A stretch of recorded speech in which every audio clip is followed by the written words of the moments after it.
കുടുംബവഴക്കിനെ തുടർന്ന് ഭാര്യയെ വീട്ടിനകത്ത് പൂട്ടിയിട്ട് കഴുത്തറുത്ത് കൊലപ്പെടുത്തിയ കേസിൽ പ്രതിക്ക് ജീവപര്യന്തം തടവും പിഴയും ശിക്ഷ. പെരിങ്ങത്തൂർ പുല്ലൂക്കരയിലെ പടിക്കൂലത്ത് വീട്ടിൽ സി മോഹനനെയാണ് 1-ാം അഡീഷണൽ ജില്ലാ സെഷൻസ് കോടതി ശിക്ഷിച്ചത്.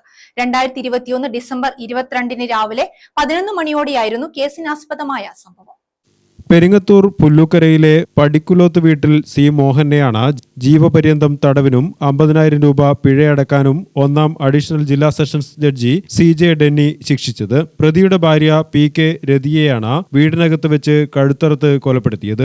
2021 ഡിസംബർ 22 രാവിലെ 11 മണിയോടെയാണ് കേസിനാസ്പദമായ സംഭവം നടന്നത്. വീട്ടിൽ നിന്നുമുള്ള നിലവിളി കേട്ട് അയൽവാസികൾ ഓടിയെത്തിയപ്പോൾ വീടിന്റെ മുൻഭാഗവും പിൻഭാഗവും ഉള്ളിൽ നിന്ന് അടച്ചിരുന്നു. വാതിൽ ചവിട്ടിപ്പൊളിച്ച് അകത്ത് കടന്നപ്പോൾ രതിയെ കഴുത്തറുത്ത് കൊല്ലപ്പെട്ട നിലയിൽ കാണുകയായിരുന്നു. പടിക്കൽ കൂലോത്ത് PK ഷിനോജിന്റെ പരാതിയിലാണ് ചൊക്ലി പോലീസ് പ്രഥമ വിവരം രേഖപ്പെടുത്തിയത്.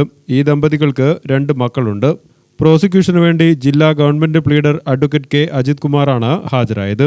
ഗ്രാമിക ന്യൂസ്, തലശ്ശേരി.